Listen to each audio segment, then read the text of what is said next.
Let's go. Good morning, good afternoon, everyone. Welcome to our session, Addressable TV for Pay TV Operators. I'm Julian Clover. I'm one of the editors at Broadband TV News. And joining me for this panel, we have Albert Jan Teb, who is Director of Advanced Advertising for Liberty Global. We also have Dan Cohen, who's Director of Products and Advertising Innovation at Sky.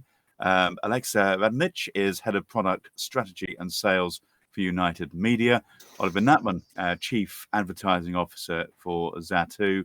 And Jeremy Bradley, Director of Business Development, Advanced Advertising at Cinemedia. So let's get things underway and try to get an idea of where operators are in the rollout of addressable services. I wonder if I could start with our operators. Albert Jan, I'll start with you. Cover many markets, of course, with Liberty Global. But whereabouts can we find addressable TV at the moment, or perhaps we're in the process of deploying it? I would say in almost all of our countries. Basically, we deployed addressable advertising a couple of years ago in the UK in cooperation with Sky AdSmart, obviously. In Belgium, we are active for a number of years, even longer than that. I think since 5 or 6 years already. And we've launched in Ireland last year as well. And the next countries to come are Switzerland and the Netherlands. Okay, Dan from Sky. UK, I think AdSmart, 10 years or so, possibly now. Dan's disappeared, there he is. 10 years or so, I think AdSmart's been running from Sky in the UK. What about the other markets, though, in particular in Germany and Italy? So we've got addressable advertising running in all our countries. It's at slightly different levels or slightly different kind of stages, as you might imagine. In Italy, we've got it across linear and VOD and OTT, and in Germany, it's soon to come on linear, but live on VOD and OTT, and obviously in the UK across all platforms. Okay, Alexa, you're based in the Balkans, and I think United covers a number of territories there. How's it looking for you? Yeah, so we are covering 8 territories, but officially for addressable advertising for Vida, we call the product Vida. We are at the moment live in Serbia and Slovenia, soon to be opened in Bosnia and Montenegro, and on a longer scale as well, Bulgaria, which is going to be probably one of the biggest markets we will talk about later. And you've taken this approach to do it basically, and everybody seems to have done so really, to go market by market rather than trying to do everything all in one go. Sure, yeah, and we definitely think that was probably the best thing that we've done, especially because compared Serbia and Slovenia, we had totally different strategy based on the market there. So we needed to adjust, and we are doing that market by market because definitely from the business sense, it makes the most logic. Okay, I'll come to Oliver next. Oliver, Zatu, you've got your managed services, I think, and also things you do directly. How is addressable advertising looking for Zatu? So thanks, Julian. So we are doing addressable TV in the case of doing dynamic ad substitution. So we are replacing advertisement within an ad block, and we are doing also dynamic ad insertion. So we are inserting advertisement on places where there's no ad before. And this is a platform product. So we are doing this for all our tenants that might be able to have an agreement with some broadcasters to replace advertisement within their existing ad blocks. And therefore, we are doing this platform-wise in countries like Germany, Switzerland, Austria. We are in talks with EAR in Ireland also, and in other countries we'll also jump on that train. But that is only video advertising that we are talking about. So addressable to be not in that case of a layer that is also mentioned in HBB TV. Okay, Jeremy, I think that Cinemedia, of course, is providing technology to Sky, amongst others, to help with what they're doing. I wonder if you could give us some sort of, hate the phrase, but helicopter view of where we are in Europe and around the world as to which places are perhaps, at least in your opinion, the more advanced. Yeah, absolutely. Hi, Julian. So I think the guys covered a lot of what's going on in Europe. So there's some mature markets, right? And obviously, I think the Sky in the UK set the benchmark around addressable advertising here, and we were lucky enough to be the partner that helped them really deliver that. And that relationship is evolving and changing as we go forward. I think the US as well is also a mature market. I mean, they've been doing local ad substitution for a long time. So we see that there are some markets really kind of that are mature and some markets that are really starting to adopt it and start to use it. I think the three sort of big themes that we see with the conversations we have with our clients and our prospects are around unification. So joining up all the ad inventory across the platforms into a kind of a single management layer. We see a lot of them taking that data that they've got as operators and MVPDs and using that data to help them have new brand conversations about discovering new audiences and invigorating that. And even some of our clients are looking to launch advertising for the first time, which is really interesting. So yeah, quick 2 minutes on what's going on, I think.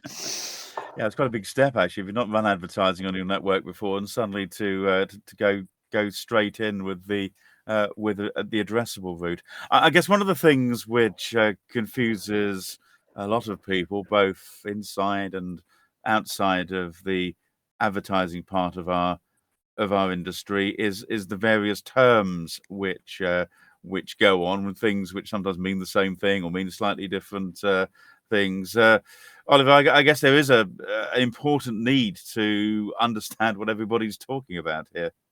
Yes, exactly. So as I mentioned, Addressable TV, from my point of view, we are providing a TV service platform. So we are only talking about video advertisement on behalf and together with broadcasting partners. So we're trying to help them to monetize their content best also in an environment that is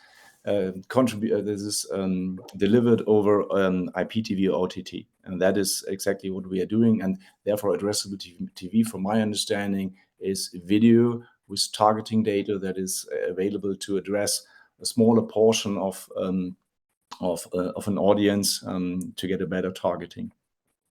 I guess it's different, Jeremy, but you mentioned ad avails in the US, which have been with us, I was about to say 30 years, but I suspect it's possibly even longer than that. And that's a lot different. The local cable affiliate popping in something into, I don't know, the NBC Nightly News than it is actually, pinning it down based on somebody's demographics, the street where they live, and so on. Yeah, absolutely. I mean, I think that local ad substitution or the kind of affiliate, process has been around for a long time. But using in like data-based retargeting or targeting of ads, and instead of just saying, okay, this slot's going to go for a certain part of the states, actually this slot's going to go because we think that person's an Audi auto intender or they're into luxury cruises. I think is quite a step on in terms of the ad substitution for sure.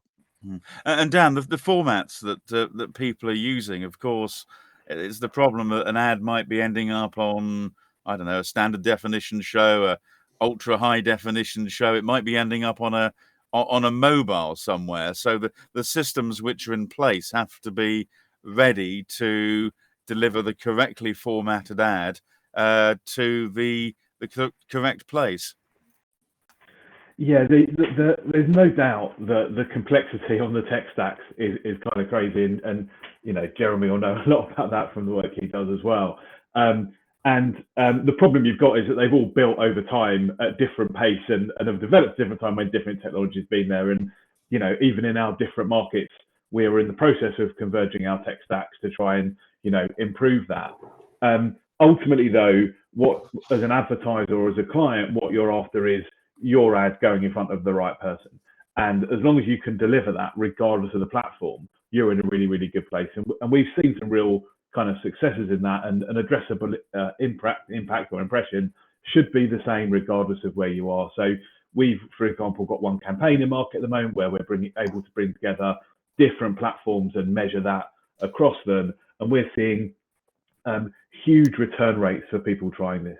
So rather than coming in and buying AdSmart or buying VOD separately, if they're coming in together, able to deliver across the board, you're getting increased reach, hitting the right people at the right time, and people are coming back in droves once they've used it. Oh, so that's interesting. So that's a single sell, basically. In many cases, the advertiser or the agency comes along and wants to promote a particular product or series of products, and they're able to. Well, having used helicopter view, I'm about to use one-stop shop, but they're able to buy right the way across the Sky network or some of the many channels that Sky Media sells for. Yeah, they'll come to us. We're talking about addressability here, right? They'll come to us with a description of an audience or an actual audience, and we'll then find the right platform to deliver that on. Whether that's through linear addressable, OTT addressable, set-top box addressable. Ultimately it's still an eyeball that people are trying to get to, and arguably it doesn't quite matter where they are in that respect, because we know we're in a premium environment from a content point of view, and therefore we're able to deliver that same level of quality across the board.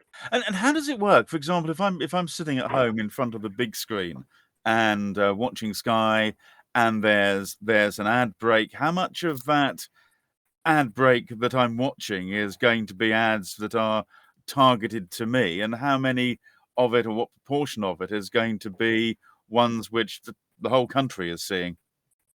I wish there was a single answer for that question, but ultimately there isn't. Right, that's almost good, but that kind of explains it. Suggests it's flexible.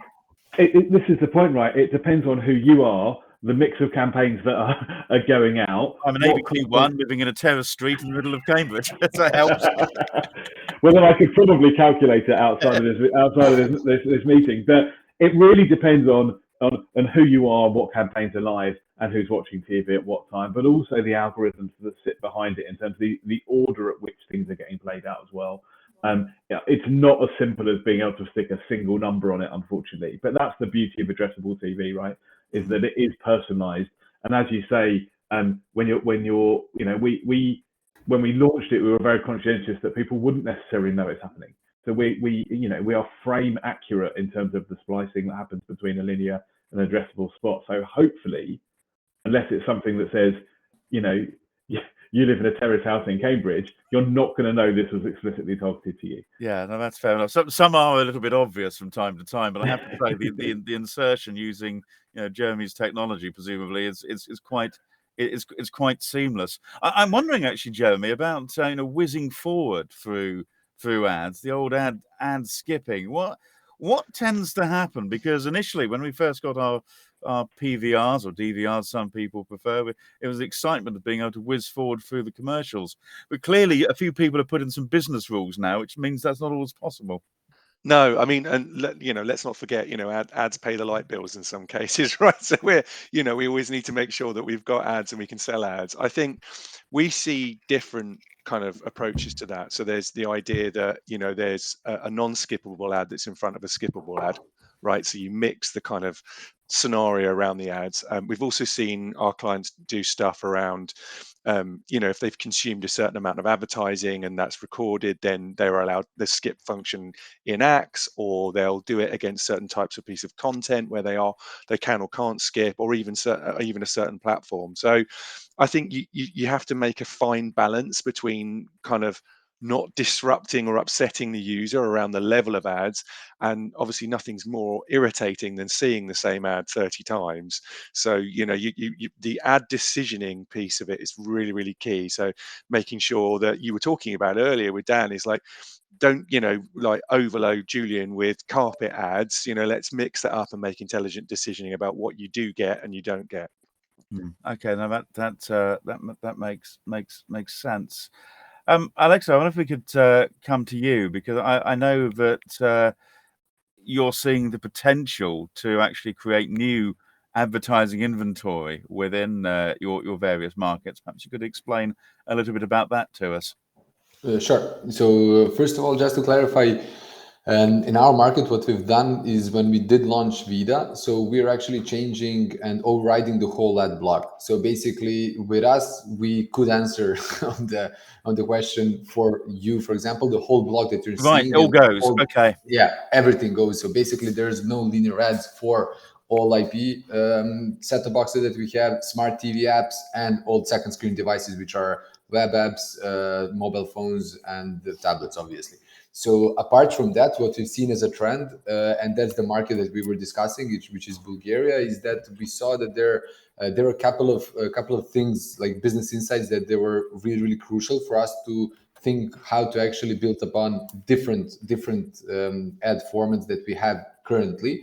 So one of the things is that they have a huge all IP set-top boxes penetration in the country. Therefore, linear ads are like really being watched mostly through internet protocol. On the other side, we saw that, which is probably one of the trends which is in all of the Balkans, which is that the skipping, not the skipping of the ads, the rewinding of the program and then fast forwarding through the ads is one of the big insights. So we are now testing basically in order how to put ads instead of normal linear blocks that people are like in most amount of times are fast forwarding, to have unskippable formats which will basically last less than the amount that you need in order to fast forward through the whole ad block. So that's what we're testing, and that's what we're really discussing internally when we'll be able to start probably developing it, because there's a lot of other things, as everyone are aware, because of the technology part, because of the different playouts of different televisions. And in Bulgaria, United Group owns like approximately 11 TV channels, which will probably be the ones that we start. But we see huge potential on two levels. First level for the end user, because we believe that this will definitely further increase their satisfaction with the whole experience. Secondly, with the TV channels. So we see that as an opportunity to broaden our network, because currently we are only serving for our internal TV stations, and we are trying to expand that network as well. So yeah, that's it. Okay, now that makes sense. We've got an audience question, which is an interesting one. If you've got a question yourself, by the way, just pop it into the chat box and I'll put that to our panelists on your behalf. But the question is, are there any new data sources you're particularly excited about in terms of their value in the addressable market? I'm going to ask Albert Jan that one to start off, and I might come to Dan afterwards. But Albert Jan, you go first. New data sources that make you excited in building the ad portfolio. Our own data source being the viewer behavior. I think the viewer behavior is a very interesting data source to build profiles upon and use for addressable advertising. So just as simple as, I don't know, the sort of people who watch a sports channel would perhaps be interested in investigating a new car for the sake of argument. Exactly. Yeah, and I think in the future we will see more and more first data coming in as a source for addressable advertising. Also with the stringent regulation around privacy. I think it becomes more and more obvious to start using first-party data, because that is fully GDPR compliant. So I expect for a company like Liberty to invest more and more into making this possible. So perhaps when I sign up as a Liberty customer, well, actually technically I already am one, but if I sign up to be a Liberty customer, you might ask some information about me, and if I'm happy to give it, then you might use that information, having informed me during the course of the form, no doubt, to give me better ads, if there is such a thing. Yeah, exactly. Well, all customers are opted in. So basically the ones who don't opt in or opt out are excluded from addressable advertising. So from that perspective, it's fully GDPR compliant. And the viewing behavior is basically something we capture automatically. So it's not gathered through questions about your favorite shows, etc. It's a fully automated process, although this differs per country. Right. So in one country, we are, for example, in the UK, we're working together with Experian as a data source. Obviously, this was driven by Sky, so it's basically you could say a national data source for AdSmart. And in other countries, we're using a mixture of our own data or third-party data sources, and even first-party data sources, like we do in Belgium.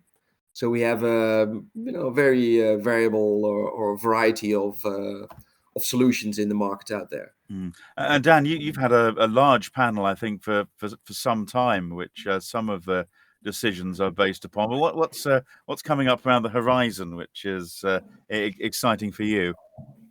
Well, I think, Albion mentions a couple of really important things there. Firstly, we have to make sure everything is above board and legal when it comes to the data that's being used. And a lot of the time we're having to educate our own clients on if they want to use first party data about whether they've got the right consent and all that kind of stuff as well.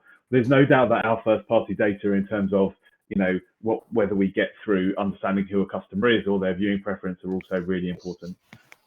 I actually think that one of the really exciting bits that we're already doing some of, but that we can go further into is around the merging of web data and TV data, and kind of how that can be used to understand behavior and use that insight to try and drive kind of better targeting through addressability. It's an interesting area. It's becoming more complicated from a cookies point of view, as you might imagine. But it's definitely an area of interest as more and more people are kind of, doing their shopping online post pandemic and that kind of stuff. There's a lot more insight to be gained there. So this idea, if I might be doing some shopping, I might need a new pressure washer for my garden, say, and then the next thing I know, I'm switching on to Sky Atlantic and seeing an advert for a pressure washer. I mean, that's quite specific. Or whatever, Well, Google do it all the time to me. Google will do it all the time for you. That's the theory, right? Or alternatively, it goes the other way. Are we able to understand what people are consuming on the TV and then being able to feed the relevant information online as well? Because obviously we're not just, at Sky Media, we're not just doing addressability across TV, we're doing addressability across all kind of formats as well. So I think it's a really interesting area. It will develop. There's a lot of kind of compliance and GDPR issues around it, but it's definitely an area of interest. Okay, thanks, Dan. I'd like to focus in on a project which has taken place in Switzerland recently. This is the so-called G12 initiative, which is in a lot of collaboration between different players in the market. Oliver, I wonder if you could tell me a little bit about that, please. Thanks. So that's just really a great initiative in that market in Switzerland, because all the participants, like the broadcasters, the operators or distributors, and also the sales houses, are working closely together to build something that helps a specific synonym in Switzerland, because you are, as an operator, you are allowed to storage all TV channels for 7 days as a catch-up, and have a reasonable videotheque or mediatheque, where all the users can use the content that is recorded by the operators. And the behavior then from the user was that they will skip over the ad breaks, the commercial breaks. And that was the reason why they have built that kind of tariff, the GT12 tariff, to bringing some new ad formats that not allow skipping within that specific tariff, that the user is forced to see an ad break when he starts fast forwarding at the length of 180 seconds. And this is being built within the complete market for every operator in the same way. So therefore, this could be sold also as a product for the complete advertising market in Switzerland. And that is something that's pretty unique in Europe, because I've never seen this in any country beforehand. It comes along with a lot of costs for all the operators to build that stuff.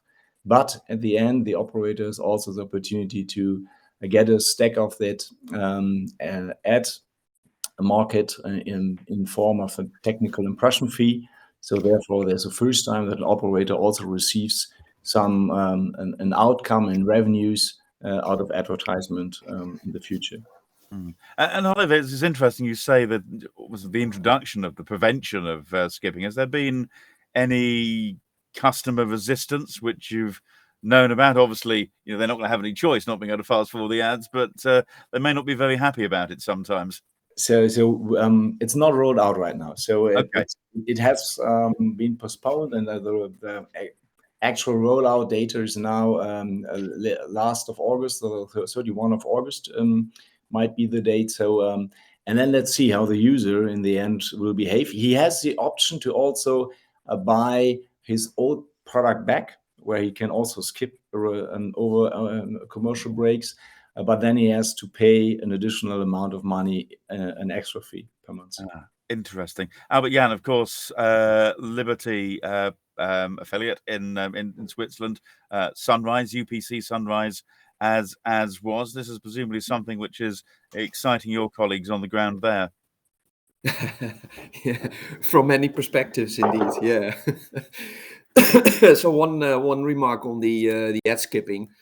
What we tend to see in other markets where there is where the ad skipping or the fast forward is blocked during ad breaks, we typically see an increase in recordings.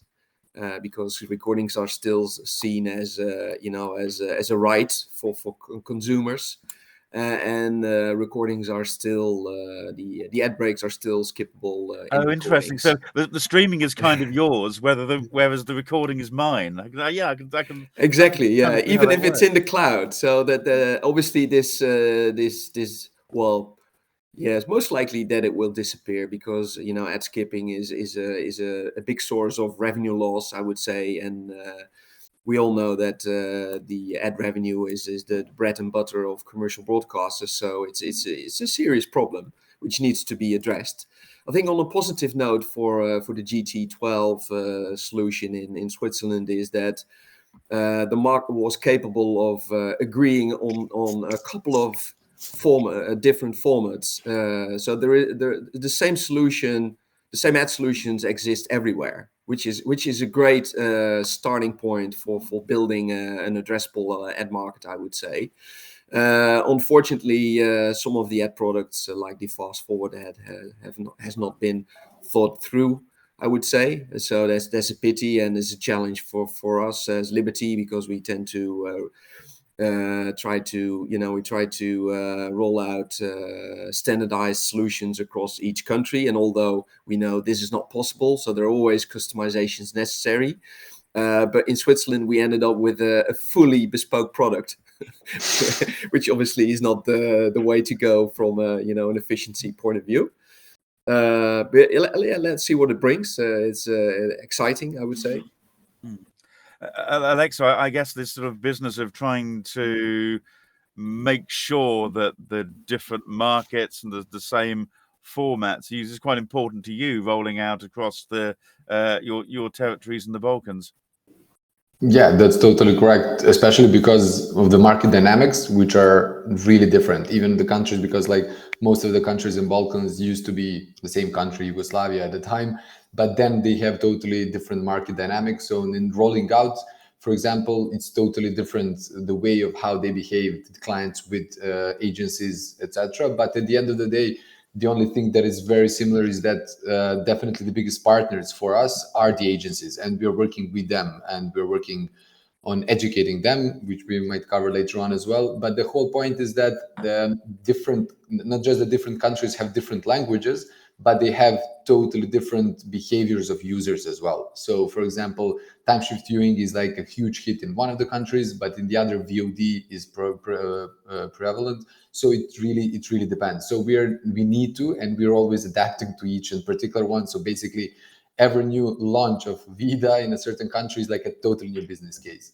Right. Jeremy, I wonder if you could sort of take us to the US for a short while, because obviously we mentioned earlier about the historical ad insertion, but they've got a hugely fragmented MVP market now. How are they dealing with that and being able to segment the inventory?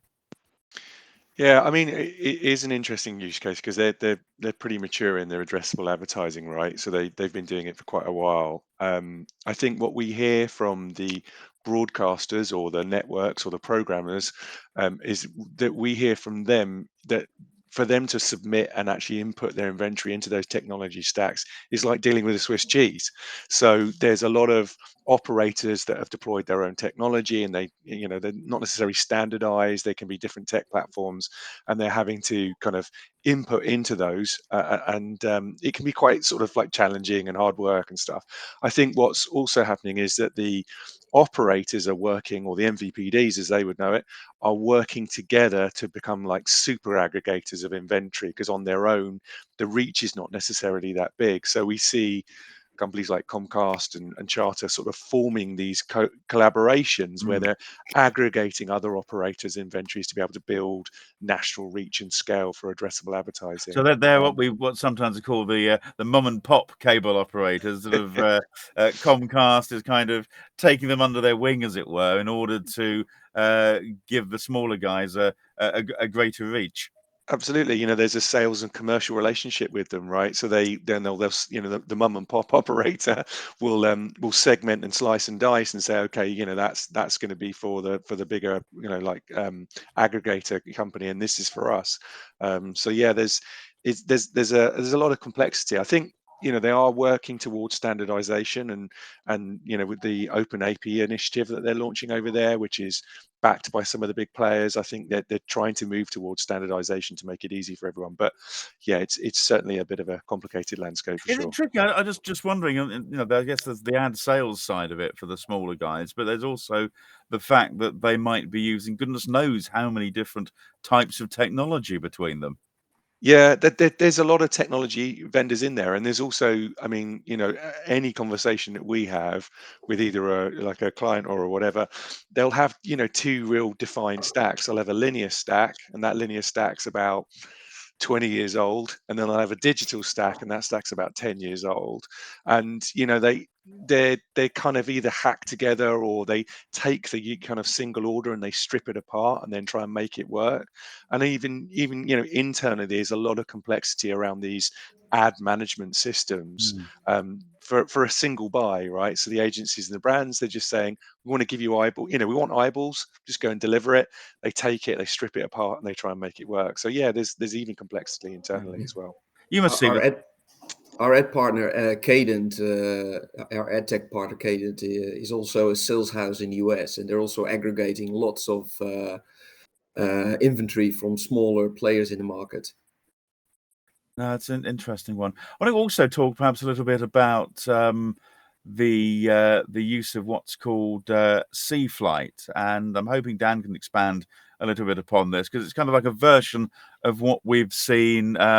Sky's parent company, or rather sister company. I always get this wrong. You have to get the sister company Comcast, overall NBC. Now you explain the complexities too, because there's too many brands involved these days.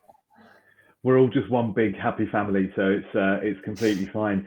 No, so look, C-Flight, we've worked on and brought to market, but worked on with Channel 4 and ITV in this country. It was born in NBCU and was the ability to kind of align measurement between different platforms into a single measure, so you could understand from a single figure what you were achieving from an impacts point of view.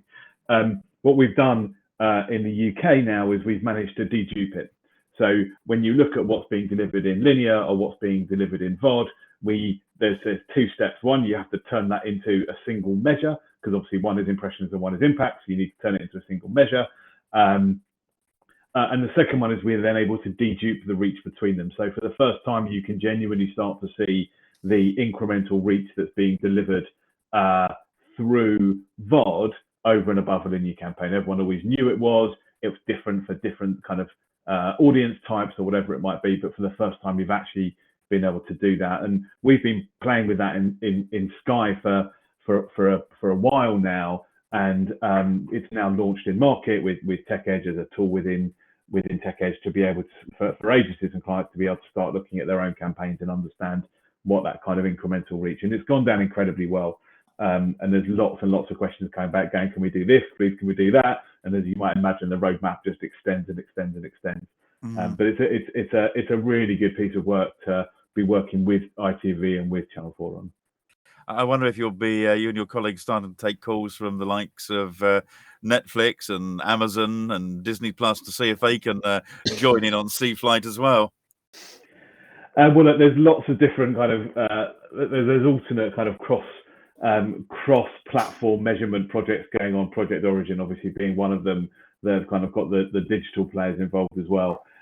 There's no doubt that there is a market benefit to understanding your overarching kind of reach and frequency that you're able to do.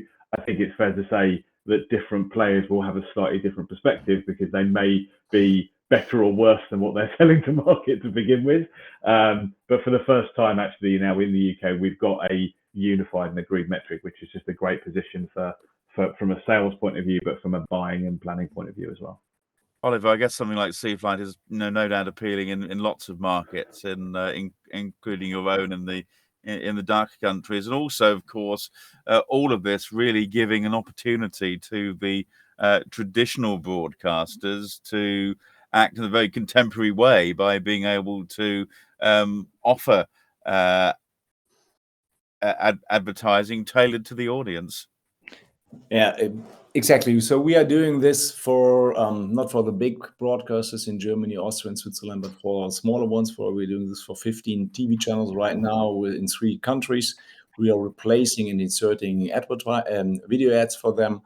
We're also selling this video advertisement on behalf of the broadcasters. And for me, this is exactly if you are doing a unicast or having a unicast streaming solution like we do. That is one of the future in doing showing streaming or streaming video content, bringing to the users, and also replacing or inserting ads that is of interest, that is relevant from the user perspective, that comes with a different approach, and that helps also to gain that that environment between a broadcaster, a sales house, and an operator, bring up to a new level, because we all have to work close together, like we did in Switzerland for the GT12 example, to have a variety of great TV content that is of interest from a user perspective. That's not only that Netflix and Amazon Prime will survive in the end. I guess it is the smaller broadcasters who can hopefully leverage this to their greatest advantage. We are also talking, we're in great talks also with the biggest ones, also with public broadcasters. So that's not only related to commercial broadcasters, it's also something that public broadcasters are interested in. So therefore, going in the digital way of streaming and also digital way of advertising is something that, from my point of view, is something that we will see is evolving and being development within the next 5 years. Alexa, do you think that addressable TV is improving the quality of the delivery of the video ads at all? It's not more smoother these days than it was once.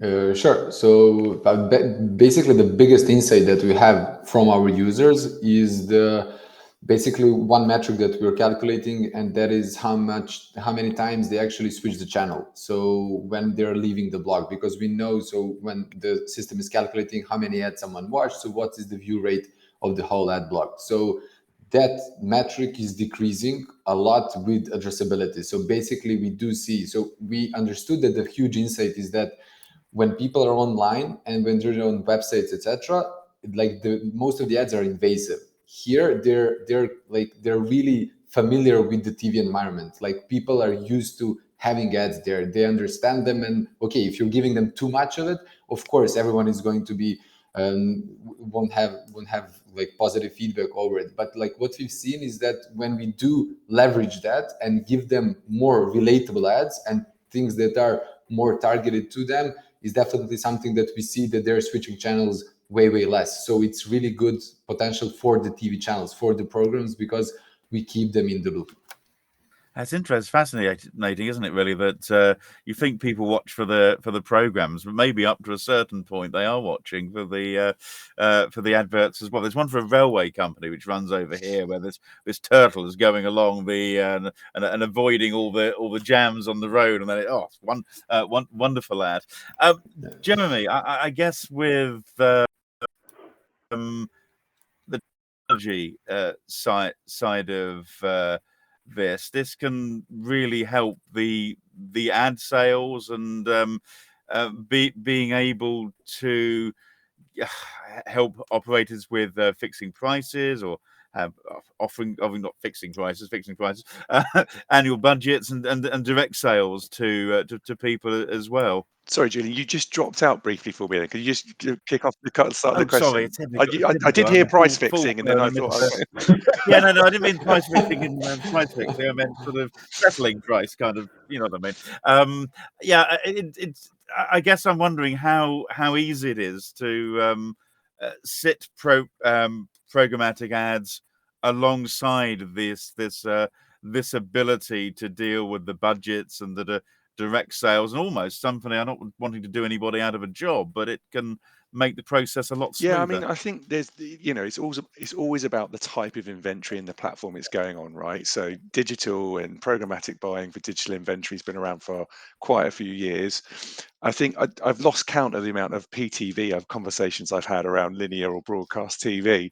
I think there's a technology aspect to it, so it's the physical execution and the buy and the delivery, which digital lends itself to quite well because it's set up. It's like there's mechanisms like RTB which are known in that environment. I think for linear TV, introducing programmatic, I think there's a number of implications around creative approval, around it being the premium and sometimes the inventory that pays the light bills, $1 million Super Bowl spots and the like. So I think actually, if programmatic coming into linear TV, I think we're a way off. I think where we'll get to is maybe a unified buy, which will be good, right? So actually making a single execution and that being delivered across all the technology landscapes internally. But I think we're still a little way off, like PTV, in the sense of broadcast TV. I mean, maybe the others will disagree, but Okay. But Jan, what do you think? Is this something which would appeal to Liberty and the channels and networks that you carry? Well, and not necessarily. I think Jeremy is right by saying that it's still way off, except for the technical impediments. There are a couple of other challenges. I would say the traditional way of doing business for linear TV is through direct deals and annual upfront agreements for big budgets.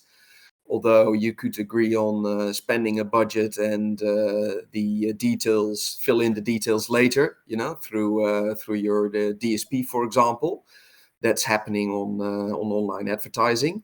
But still, the way the inventory is sold is different to what's happening online. Apart from that, I think the measurement, the TV measurement, differs from the measurement online. Although with something like C-Flight, you could harmonize that, obviously. But still, it's a challenge to get all the data in and duplicate it, etc. And maybe privacy is also a factor in this case, because our default setup for AdSmart, for example, basically means that data is not leaving the platform. So we're not sharing any privacy sensitive information with the outside world. And this is needed to make programmatic work, obviously, because the ID needs to be recognized, etc., to also be able to detect fraud, for example. So from that perspective, it's way off. On the other side, I think the whole industry, including TV distribution, is moving to all IP, which brings everything a lot more close. And we see that internally as well, where we are adopting IAB standards, things like VAST 4.2, for example, things like open measurement SDKs, ad verification. All those things are very common in the online advertising market. They are being implemented for parts of the inventory. I would say more on the video on demand side than on linear so far. Interesting. Well, look, thank you all very much. We have about 30 seconds left, so possibly best to wrap up at this point. But thank you very much for taking part. I hope everyone's found the discussion interesting this afternoon. I certainly have. And if you hang around on the platform, we've got another session coming up for you in about 10 or 15 minutes' time. But for the moment, thank you very much. You're welcome. thank you. Bye. Bye-bye. Welcome back.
Mm.